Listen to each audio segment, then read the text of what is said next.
seat. Come on, make yourself at home. This is pretty great to have you here. I just went on Star Tours. You did. Now, I gotta ask though, did other people kind of go, isn't this, you know? No, but my son reminded me that they asked if I wanted to go ride the prototype, which was out in Burbank at the Imagineering facility. Yeah. And it's completely unmarked. You know, Yes, there's no, I know. It is indication that unmarked. it's Disney. And you know, out in this parking lot is this big white box. Yeah. You know, and we all got up and I think we even used a step ladder to get in, but they said, oh, you should have been here last night because the picture and the sound out of sync and everybody got sick to their stomach. Yeah, I should have been there. Yeah, I know. Well, it's not a this day. No, it worked flawlessly, but what I'm saying is it's just been so improved. Yeah, it's pretty fantastic, isn't it? Unbelievable. And it's I don't different. remember having 3 glasses in the old days. You know that it changes all the time too. You I've go to heard it. I planets don't and know stuff. how it triggers. Were you the rebel spy? No, my little niece, Evelyn. Oh, that's cool. She's only 6, so she felt horribly guilty. I said, no, you're a spy to Vader. That's a good thing. Yes. You're a good guy. We have to sort these younglings all I wonder through. how they picked that out. I mean, is it whoever sits in that seat, or they I have no idea. randomly Full say, tone here at let's Disney. get that guy. We never question what Mickey wants to do. Now, okay, but speaking of that, here you are, your first Star Wars weekend. We are so grateful to have him.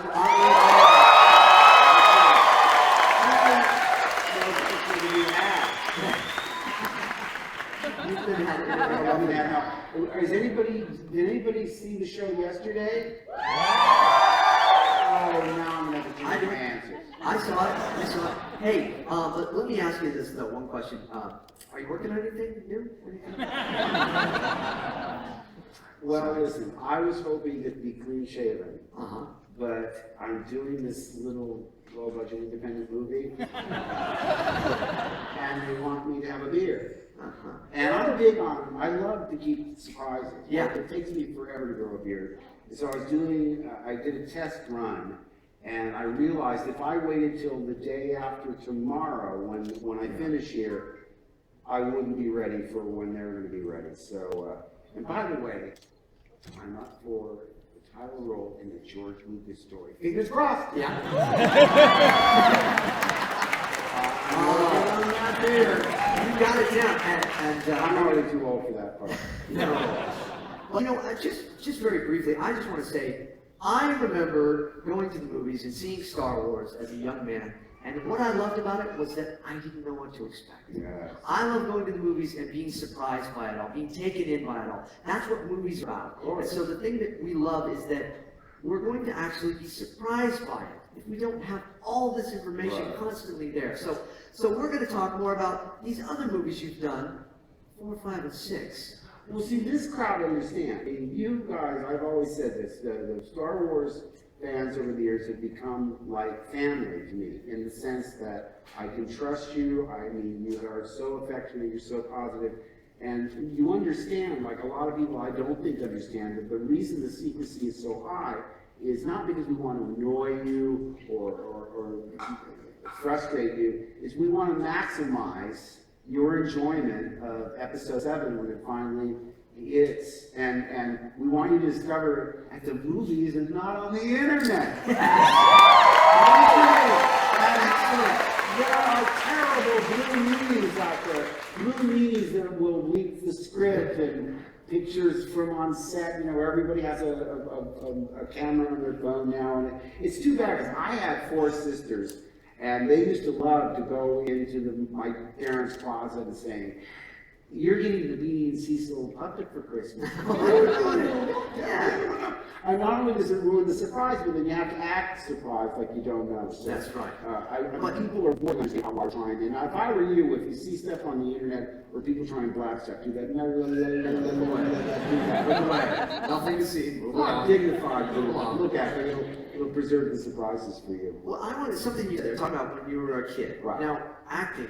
When did that become a pursuit for you? When you were a little kid or a young man? When did it happen? When did what happen? When you got the acting bug and you thought, I want to pursue this. You know, some of my earliest memories, first of all, when I discovered comic strips in the paper, that they would deliver them to your front door. Yeah. And they were comic strips in those days where you didn't even have to read. Nancy and Sluggo was silent, The Little King. But I learned to read because of comic strips. And I love animated cartoons. You know, of course, they used to show, on Mickey Mouse Club, they show animated cartoons. Yeah. I saw that episode where they showed Pinto Colvig did Goofy, but Clarence Nash doing Donald Duck. Yeah. I was mesmerized, because I was so small.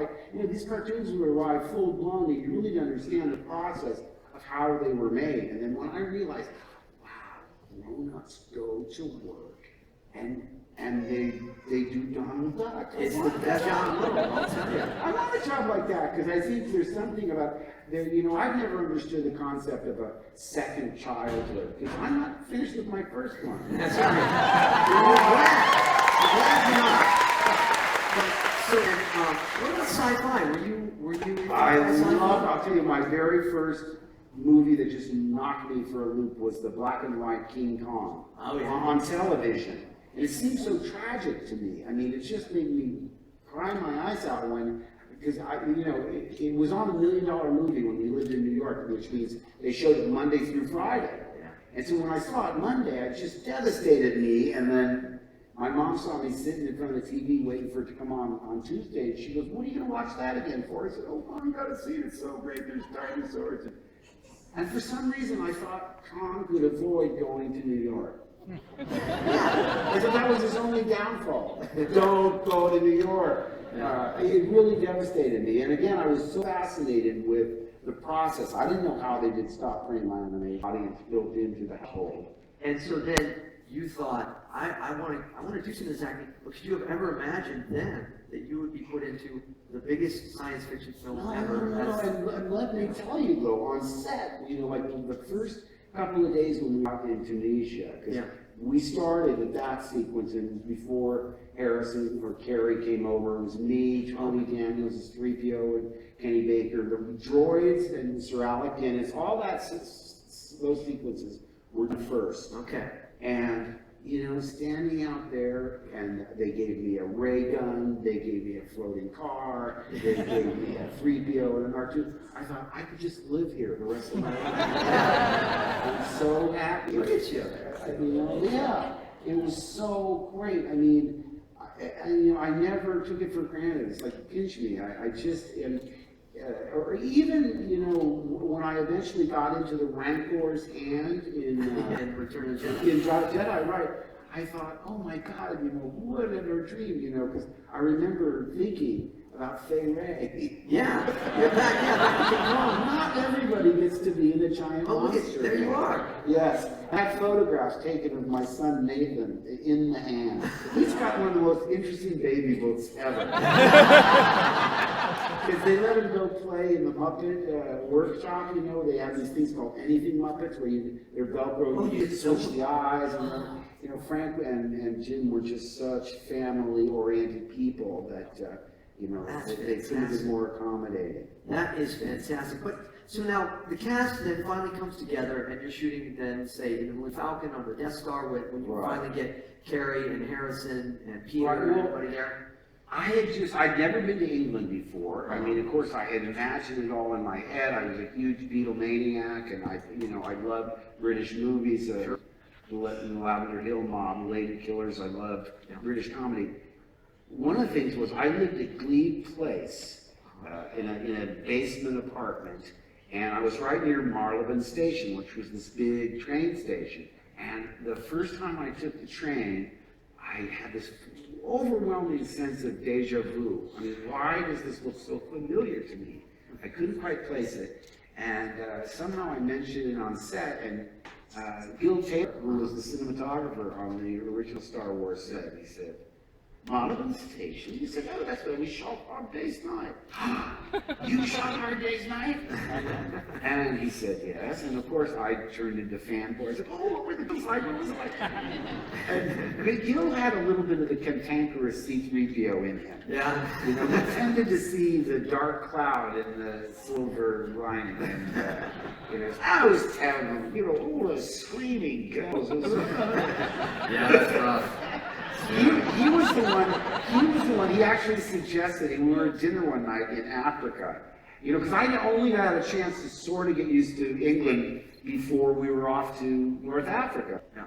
And at dinner one night, he was complaining, he said, you know, because I said, you know, you have to use your imagination because the floating car was added later, really. We had a car, but it was like on a little merry-go-round. It had a bar on the backside. So I could pull in, and they could disguise it, and it looked like it was hovering, you know, because it bounced a little bit. Yeah. You know, and I said, well, I guess we'll have to wait till the movie to see what it really looks like.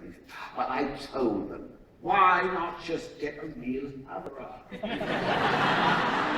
you know, I'm kind of slow, as you'll gather during the show. Sounds like a good idea to me. Yeah. And I went to George and I said, I didn't think it through. I said, George, you know, Gil just said, well, why didn't we get a real hovercraft and save all those special effects? He goes, do you know what a hovercraft would do on the sand dunes? Oh, yeah. It'd be a 100-foot cloud of nothing but sand. Yeah. But fantastic stuff. And the chemistry that you all had together, it just seems very magical. Whenever we see like pictures and things from the past, you all seem to be having a great time. Like, well, I mean, well, you know what it was too? There was everybody had their role, and no one was, I wasn't a rival to Harrison. Right. Because he was a leading man. He's probably 9 or 10 years older than I was, and Carrie was like a kid sister. I mean, look, I didn't know at the time.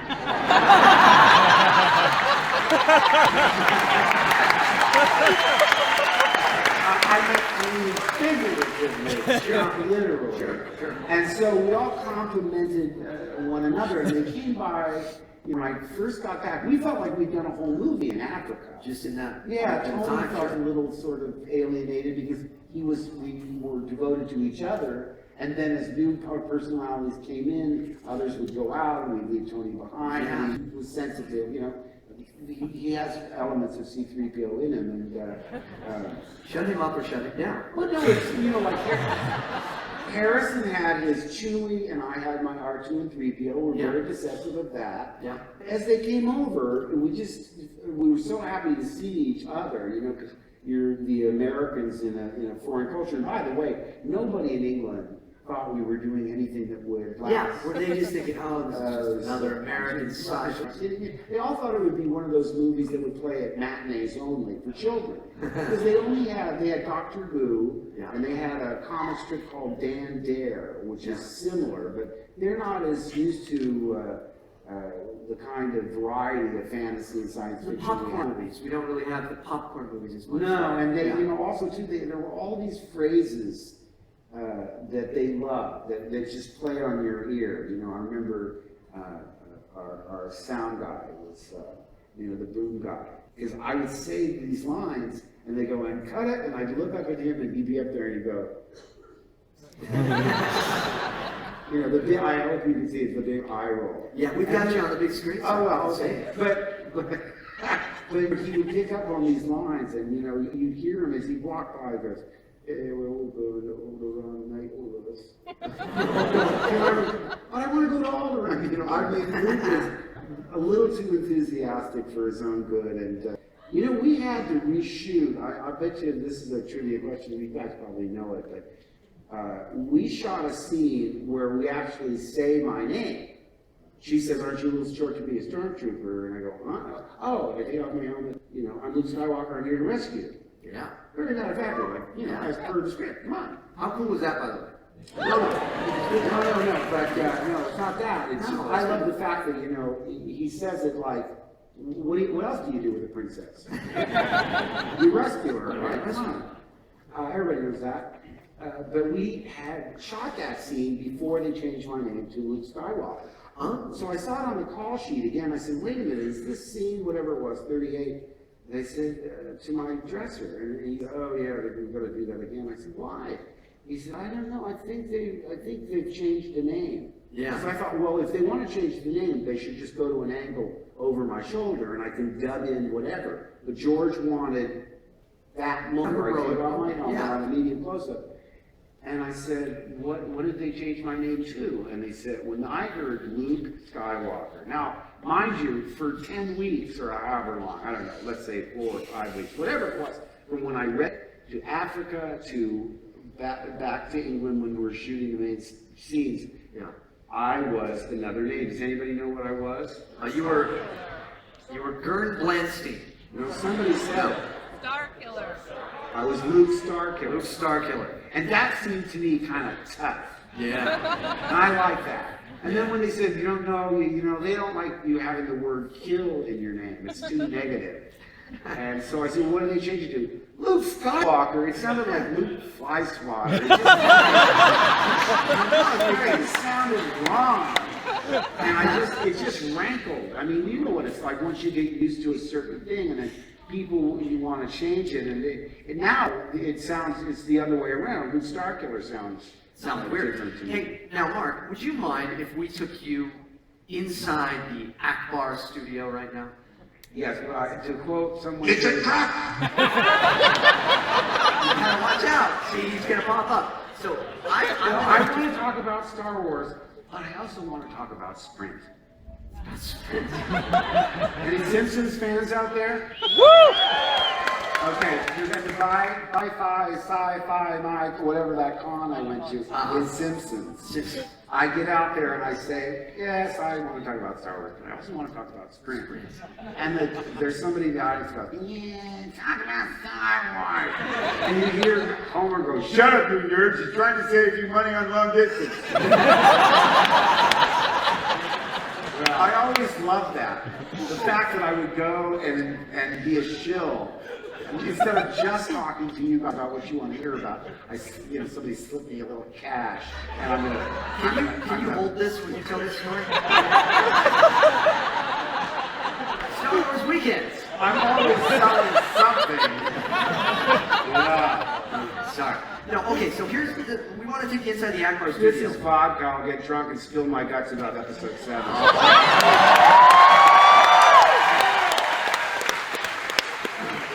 I'm surprised a bolt of lightning didn't come down and hit. You gotta get a phone call later.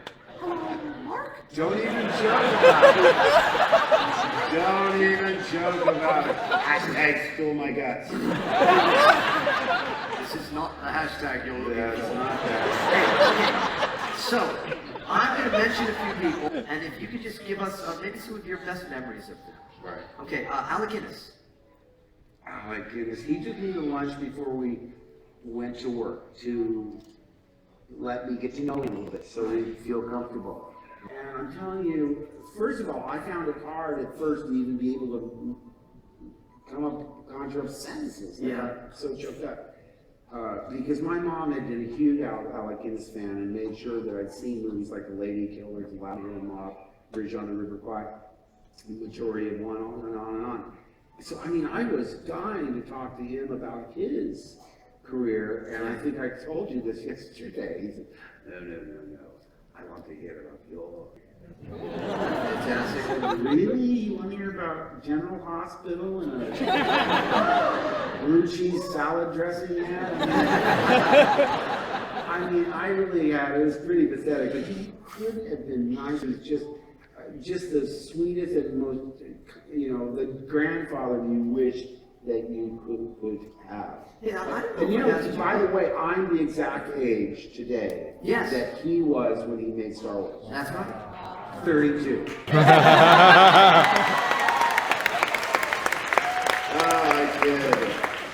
I kid. You know, one thing I never asked you about on that, when in Return of the Jedi and Empire, ghost scenes, was he on set with you? How did that work? How did you do those? Did you take and then another take? I specifically remember in Empire they had black velvet, and he shot his footage, and I was off camera. I had done my stuff in the snow, and the script supervisor read his lines, and I'm doing my lines in the snow. Then when we were on him, he did his whole part and was finished at lunchtime. And he took me across the street at Elstree at the old Borehamwood Studios and brought me to, we had an Italian lunch. He had qualms about it, he thought beginning, middle, and end was fine for him. but George really was persuasive in terms of saying how it'll deepen the experience and blah, blah, blah. But he sort of confided in me. He said, you know, I believe I just earned more this morning than I have in my entire career. And I said, boy, do you deserve it. Yeah. Speaking of a big earner, how about Harrison Ford? Well, Harrison I knew from American Graffiti. Right. And he was really proud of the fact that I knew him from Graffiti. And I remember his name was Bob Falfa. Yeah.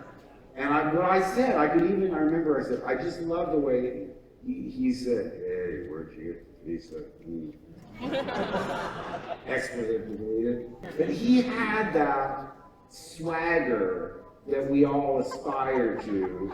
You know, we just fit in. In other words, I immediately idolized him. They're like buddies, though. Exactly. And I wanted to be like him, and I wanted to hang out with him, and I wanted to get on his bad side. And I remember when we were promoting the thing, you know, we'd get in the car afterwards, and we called him the publicity sheriff. Because he'd say to Carrie, you know, you were a little glib when you're talking about your mother. But he'd say, you know, I gave an answer where I said, because they were asking us, you know, how much did you make, and did you get any of the profits and all that?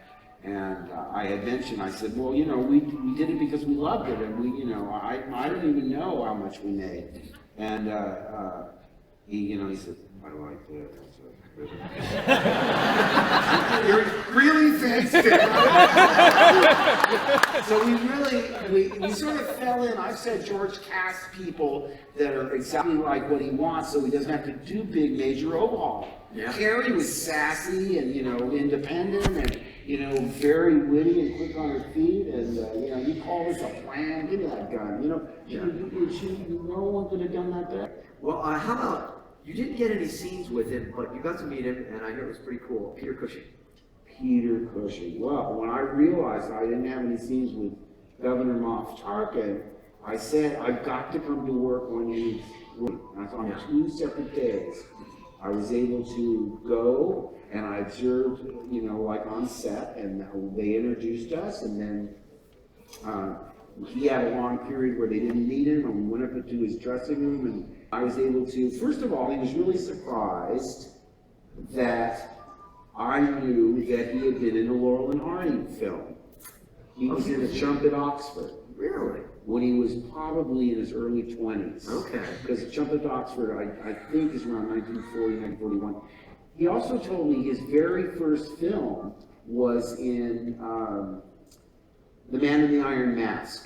That was his first film. His first film, and you know, in Man in the Iron Mask, one actor played twins. So whenever Leslie Howard was doing his on-camera, Cushing was off-camera, then they'd come around and they'd switch parts. Right. And he said, I said, that must have been frustrating, you know, to be so close to being in the movie, but then being cut out of it. He said, it couldn't have been more perfect because I didn't have any of the pressure. I learned technique. I learned how to find my marks without looking down, find my lighting. It could have been better. And I said, why didn't you stay? I mean, you really had some momentum going, because besides those 2 films, you did some other work. Well, World War II broke out, and he's a patriot, and he went back to England to you know, join the war effort. God bless him for But I mean, I was a huge, like I told you, I loved all of his Hammer horror films. And this guy, I mean, he could play everything from Sherlock Holmes to an evil Frankenstein. I mean, there's no limits on his ability. And what a great actor. And again, just a fantastic gentleman. I always wondered why he had this lavender glove. And his dresser told me, and he said, well, because when he smokes, he doesn't want to get the nicotine or this fragrance on his fingers and transfer it when he shakes your hand. Yes. I thought, oh my God, we don't have anybody that polite in America. People were smoking cigars in elevators. Yeah. In those days. Well, okay, so then we move on to Empire Strikes Back, and Irving Kershner. You get to work with this fantastic director, and it's a whole, probably a different feel than what you had in A New Hope then, too. Very much so, and it was scary because Star Wars turned out to be so well received, and it seemed to have a perfect beginning, a middle, and end. I'm convinced that if George could have signed for a 3-picture deal, he might have saved that Death Star for the third picture. You know, I found different, but you know, he wasn't sure he was going to be able to do all three, so he sort of blew it all out in the first one. So I thought, how in the world are we ever going to top that? And it's not so much a matter of topping it as finding new ways to thrill people. And then I started reading the script, and oh my gosh, Yoda. Yeah. That was enormous, and it was so much more spiritual, and it was deeper, and it was darker, and the good guys didn't necessarily win, which is fantastic. Yeah. What a shock ending. Yeah. Like any 3-act play, Act 2 is usually disaster for the protagonists. Right. But I just love it. I said, oh, great, we get our butts kicked. Big time. So, you know, it's, what I love is surprising the audience. And obviously, no one knew that he was Dad Vader. Yeah. And that was, again, in the script. I guess you all know this by now. In the script, Look at yours if you haven't seen Empire Strikes Back. spoiler alert. No, in the script, the line was, "You don't know the truth. Obi-Wan killed your father." And I screamed, "No!" And it's just, you know, that's not true. That's impossible. It's just the way it is in the movie, except the line. And I thought that, in and of itself, is a great twist. If you're telling me that Obi-Wan Kenobi is really an evil guy who killed my father, that's a great twist. So I thought, oh, that's a great twist. What did you say? I said, never do such a thing. How could he? I thought that's a great twist ending in and of itself. And, well, so it all also though happens on this Cloud City, and there's another character, and I just Billy D. Williams, who happens to be a guest here. Yes. That's a whole other aspect of that, introducing this character into and, Orlando Coliseum. and just the elegance of this man, and his, you know, I had seen Lady Sings the Blues and Mahogany, and he just has a kind of, I mean, I saw Lady Sings the Blues in the theater. When he took his shirt off, women were screaming. Seriously. I might have screamed myself. Trying to recall, but I mean, he's just this magnificent presence. I mean, we're so lucky to have him, and again, he brings in a whole different vibe to what's going on. And Is it fun to see him here? I saw him Yeah, today. it's I fun mean, for it was wonderful. Yeah. I mean, we don't get to see him as much as we'd like, so it's a great thrill. And before I finish with that story about you know the truth, Obi-Wan killed your father. Before we'd even finished filming, we did that scene, and Irving Kershner brought me aside, and he said, "I'm going to tell you something. I know what I'm going to tell you. George knows what I'm going to tell you, and now you know what I'm going to tell you. So if anybody else finds out, we'll know who leaked it." So I said, "Yeah, what?" And he says, "Well, we're going to dub in, instead of Obi-Wan killed your father, Angel Jones will record, I am your father."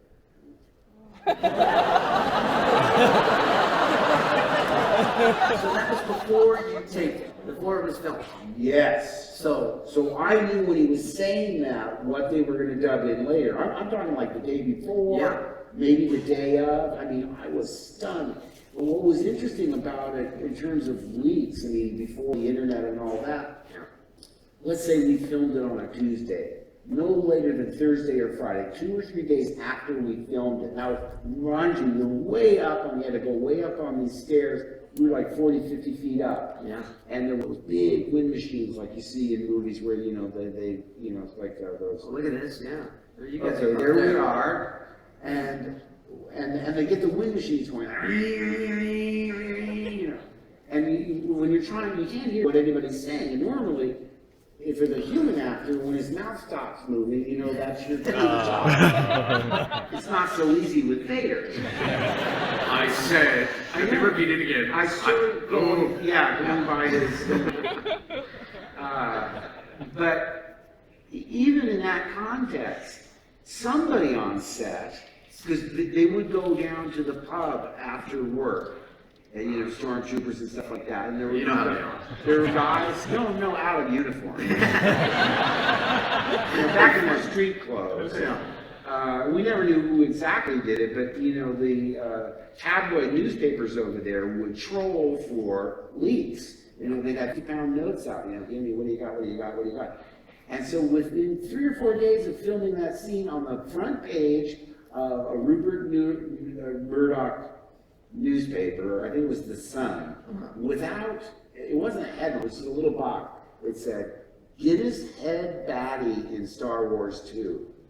Because they hadn't announced that it was Empire Strikes Back yet, but already they'd heard the line, you don't know the truth, Obi-Wan killed your father. And so I was delighted, and I was, we were supposed to be angry that they leaked it. How did this happen? Yes. But I was delighted that they leaked fake information. That's right. But I still don't get it. Remember in the old days, if there was a murder mystery movie or a play to twist ending, Sleuth or Death Trap. Yep. The critics would say there's a shocking twist, but they would never give it away. Right. Because it just ruins it. It ruins the whole thing. But that's all a thing of the past. If they can, they will ruin it for you. So finding out today that Jar Jar Binks is actually your father is going to be a twist in episode 7. That I think Jar Jar Binks is my agent. that would explain a lot.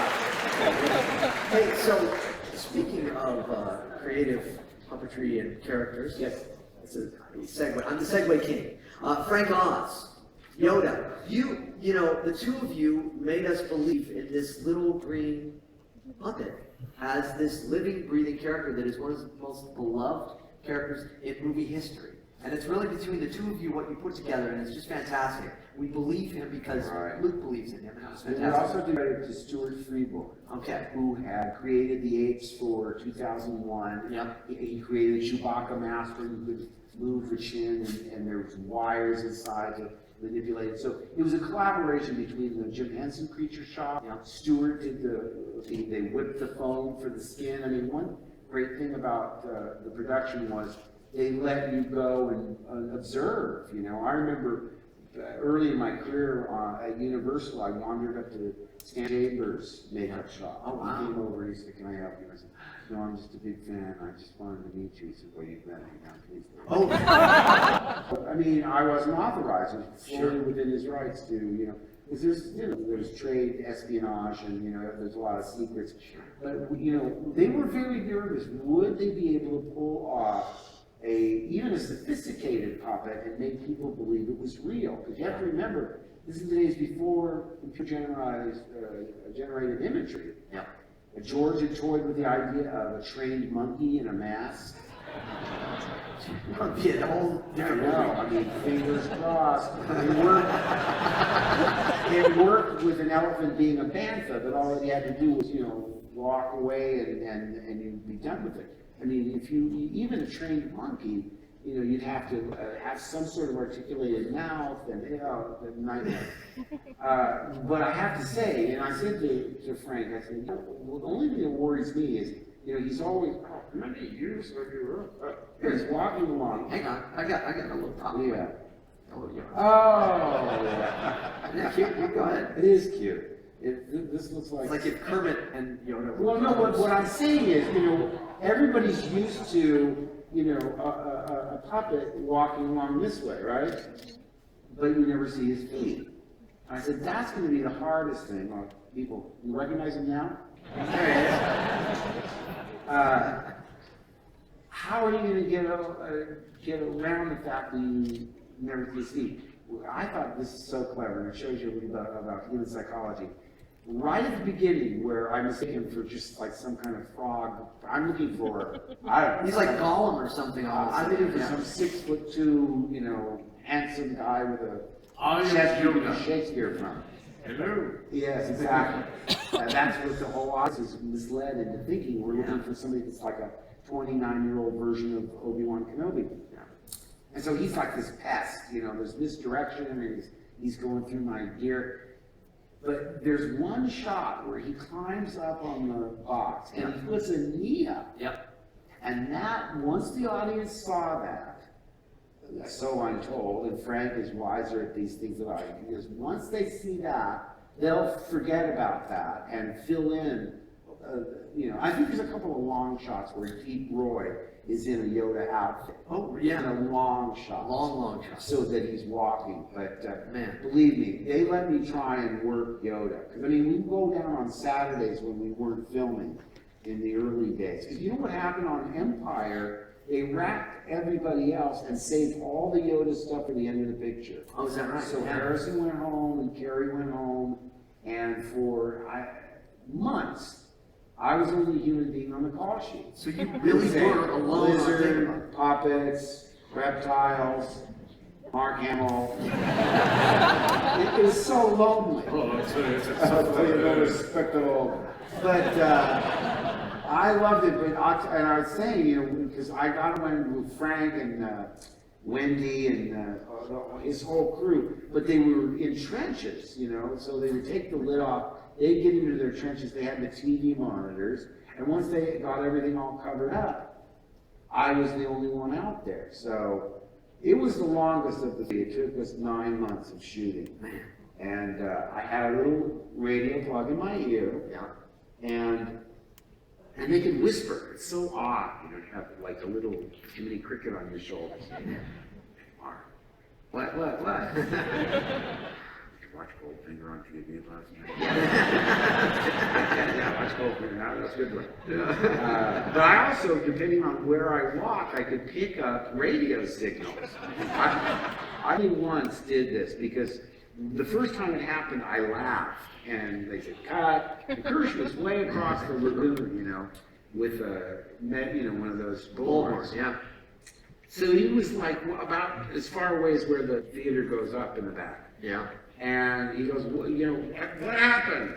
And I said, oh, well, I was waiting to do my line, and the Rolling Stones singing Fool to Cry came in my ear. All I heard was, many years have I... And I said, and that made me laugh. This was unexpected. And he said, okay, we get the joke, but if that happens again, pretend like, because we don't have enough time. We don't have any, they weren't looking for footage for the gag reel. Right. So, I mean, not just the Rolling Stones I hear, oh, listening to BBC One, well, the weather outside is a comfy 32 degrees centigrade. You know, You're saying not on Dagobah, it's not. yeah, and then I'd walk out of it, and then I'd get back into what Frank and Wendy were doing. But I did learn, no matter what happens, don't break character, no matter what. Just pretend like, because I'd memorized the script. In this case, I could see his mouth moving, and when it stopped, I knew to come in with my line. But it was a test, because whenever you couldn't see, if it was over Yoda's shoulder, like this, onto me, or if he was out of the shot completely, the real Yoda, they'd run him up to the lab and fine-tune him. His entourage would take it. And they had a dummy Yoda, a lifeless Yoda. It was the right shape, but just blank eyes and unarticulated, that they put for the eyeliner. How's this for his eyeliner? A little more, okay, right there. Or sometimes just a stick with a piece of tape. That was great. That's what they do with me sometimes. Stick with a piece of tape, and you're looking at the piece of tape on the stick going, I can be a general. Oh my gosh. See, nobody knows what I'm talking to a stick. So now, Mark, they don't replace me with this stick. We do have to move on. All right. To some social media questions, because I know you love taking questions. I do. Now, we've had people do hashtag Ask Hamil. Yes. So it's social media madness. You ready to take some questions? Happy to. Okay. Let's look at our first question from hashtag Ask Hamil. What is your fondest memory from filming the trilogy?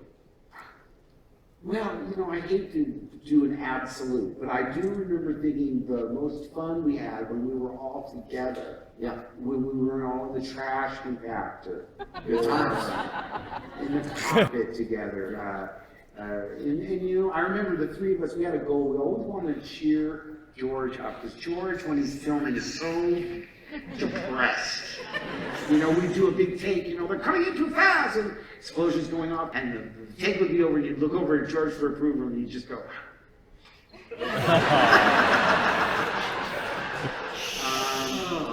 Let's do it again, but this time, Do it better. I said, Academy-nominated direction. One time, I remember, I don't know, this is a silly anecdote to tell you, but the monster that pulls me under the water in the trash compactor, in the script it said it was a Dianoga, okay? It's never said in the movie, but I love just useless information like that. It's a Dianoga. And underneath our stormtrooper gear, we had scuba gear on. I don't know why, it wasn't that cold, but that's the way it was. But what happened is every time I went underwater, I had to go upstairs to my dressing room, take off the stormtrooper gear, take off the scuba gear, change my underwear, put on a new scuba outfit, put on a new stormtrooper gear, and then have someone do your hair. Yeah. So it was a real pain. You know, you say, make sure everything's fine before I go underwater. And the only reason I'm telling you this is because it shows you what mood George was in. One time we were just sort of hanging around in the trash compactor, and there's all these floating bits, polystyrene, we call it styrofoam. And George was, of course, up here, we were down in the, and he's twisting his beard, sort of frowning, and his usual unhappy self. He's painted a lovely picture of the man. Well, you can imagine, though. I mean, after all these years of imagining it in his head, he's got to bring it to life. Realize it on film, and it can never match what your imagination is. And he's got to be worried about a bazillion different things. Sure. And what happened was, he and I just linked eyes. We just noticed each other, and just to cheer him up, I took a little piece of polystyrene off my stormtrooper outfit and said, "Pardon me, George, could this be Dianoga poo-poo?" Which, for the younger people, was a song of, "Pardon me, boy, is this the Chattanooga choo-choo?" And I thought that would make him laugh, and all he did was he walked up to me like this, put his foot on my chest, and pushed me. Under the water now. All right, get him up to the dressing room. Curse you, George. I'll never try humor on you again. Okay, one last question. We have time for one last question. That's your fast. Okay. Mark, when you filmed the Luke and Leia kissing scene, did you know that they were going to be revealed as brother and sister? No. There it is. It's like the ultimate good news, bad news joke. The good news is there's one really attractive woman in the galaxy. There is. Bad news is she's your sister. Like I said, I mean, this coffee table book came out between Star Wars and Empire that was like Aliens of the Galaxy and so forth. And I remember I got a copy of it and signed it. "Dear George, please pick me a girlfriend from this book. Love, Mark." Because that was some of the criticism that we got, was where are all the women in the movie. And no, I even suspect, I don't know for sure, but I thought, he's making this up as he goes along. I don't believe, I mean, I'm probably wrong, but for some reason I don't believe he thought that Princess Leia was my sister during the original movie, but I have no proof. Okay. And the way it's panned out. So I'm thinking, well, again, you shouldn't bring logic. I mean, when I saw that Natalie Portman was my mother, I thought, holy moly, she wants a woman that beautiful has a kid that looks like this? I'm not buying it. You were quite so look way back. more handsome. Come on, that was great. Hey, Mark, you are so kind to spend all this time with us, and you always so giving on it. I know we could talk forever, but we do have to wrap it up. Is there anything you would like to say to your fans as we close here? Well, obviously, the first thing that comes to mind is thank you all so much. We never expected all these years later that you would be so passionate about what we've done. I never dreamed it could be true, and we're just so grateful. And if it weren't for you, we would be sitting here now. I love you all. I think of you a little bit more like family than I do fans. I mean, it's just like I'm at home with you, and in sign language.